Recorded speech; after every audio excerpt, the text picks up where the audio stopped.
Okay, United beat Jigawa 1-0. Things can happen. Tornadoes and Giwa, you know, the Tornadoes were banished from their Mina base. They couldn't win. It was a goalless draw against Giwa. FC Abuja and Tip 1-1. And then we had Adamawa and Taraba playing out a goalless draw. A lot of drawn games this week in Division A. All right, so let's see the other results. Jute beat Spotlight 2-1. Plateau beat Sokoto United 2-0. These are the results from Division A of the Nigeria National League. Division B, let's see what happened in Division B over the weekend. COD lost at home 1-2 to MFM, and at the end of the game, there was a report of some COD players assaulting an official of the Lagos State Football Association, which is true. I like COD for what they did. They came out with a press statement, confirmed that it was true. 3 of their players and the driver of their team bus assaulted an official of Lagos FA, and they dismissed those guys immediately. Immediately. Fantastic. Kudos to COD. No, I mean, plenty of clubs in Nigeria can learn from this kind of... punish the offenders immediately, decisively. But this does not stop the Nigerian National League from carrying investigating or even giving their own punishments as well. But for the clubs to act swiftly, I think even Premier League clubs can learn from this. They should. All right. Other result, Rising Stars 2-1 over Prime. Abia Comets 1-0 over UNICEF. Remo 3-1 over Fountain. Aqua Stars 2-1 over Insurance of Benin. Are some of the results, and then we had Abia Warriors 3-0 over Gabros. For those of you who've been asking us that you want to have an idea of those at the top and at the bottom of the different divisions in the National League, we have it for you.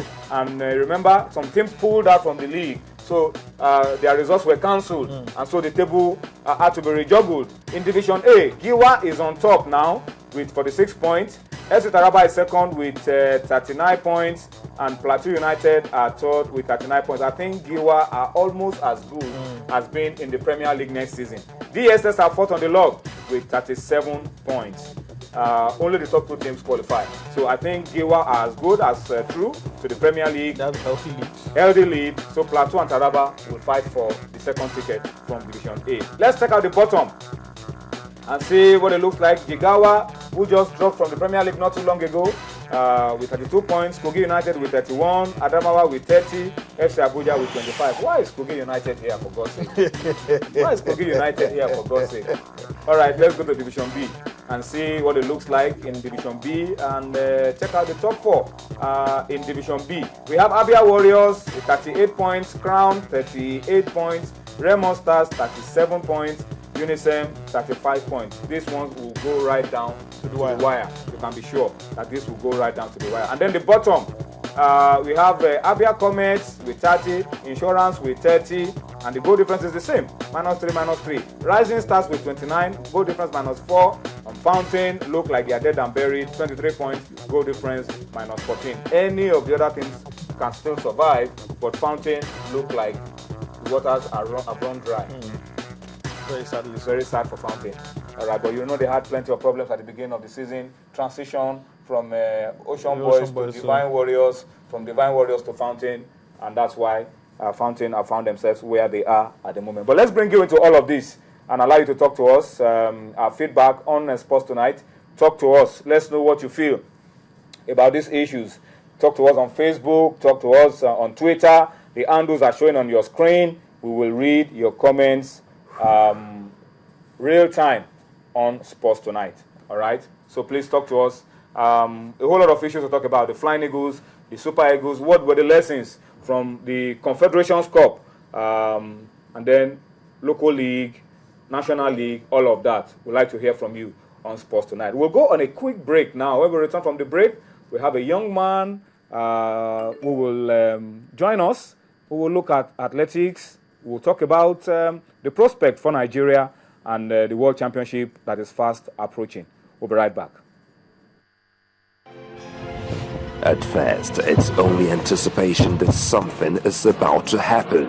This is one thing that makes life interesting. To compete not only with players across the field, but across the world.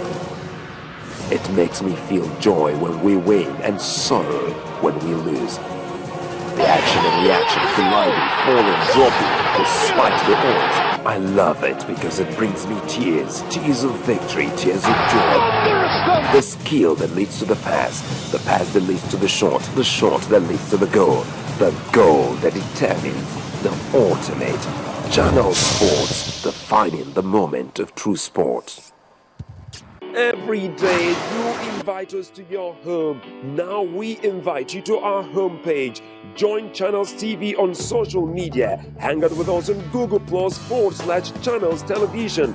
Follow us on Twitter.com/Channels TV_NG. Friend us on Facebook.com/Channels Forum. And don't forget to like our page. That's not all. Subscribe to our YouTube channels, youtube.com/channelsweb, to get post and video updates on news and events in Nigeria and around the world. ChannelsTV.com, the news at your fingertips. Okay, thank you for staying with us. Still Sports Tonight. Plenty of reactions already coming through on Twitter and Facebook. We will read them as we go on, and we will see whether we agree with some of the views that you have. But they are your views, so we don't need to agree or disagree. You have a right to say exactly what you feel about some of these issues. But it's time for us to move on now from football, and this time we want to talk athletics. About this time last week, Nigeria's top athletes were gathered at the UJ Estwene Stadium in Calabar. It was for the All Nigeria Athletics Championship, a qualifying event for the World Championship, the IAAF World Championship that will be taking place later this year. And of course, the high point of any athletics championship is usually the 100 meters final for the women and for the men. For the women, not too much of a controversy. Blessing Okagbare has been very dominant, and she was able to clean that event and was able to win it. For the men, Ogene Eguero has been dominant for a couple of years. He was able to also win it. But a new kid is emerging on the blocks. He came second behind Ogene Eguero. Before I introduce my guest to you, let's sit back and see how it happened in Calabar. 100 meters final for the men at the All Nigeria Athletics Championship. We'll take that highlight, and we will now meet my guest on Sports Tonight. Which is the single best this year to win the World Grand Prix. And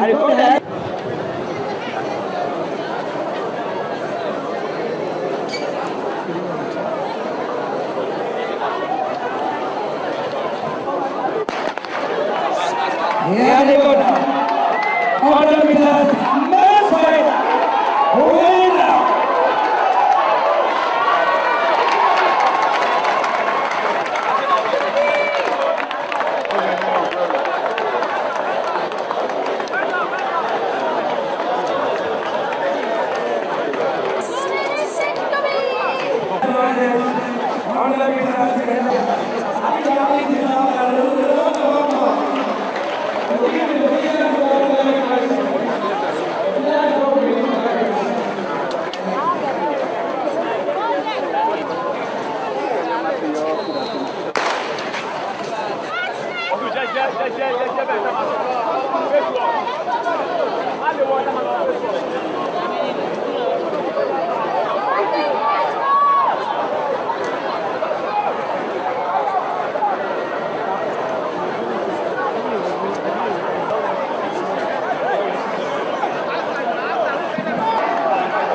Some highlights for you from the All Nigeria Athletics Championship that took place in Calabar. The highlight, as we said at the beginning of the show, was the 100 meters final for the men that was won by Ogene Eguero. But as we also highlighted, a new kid is emerging and is our guest on Sports Tonight.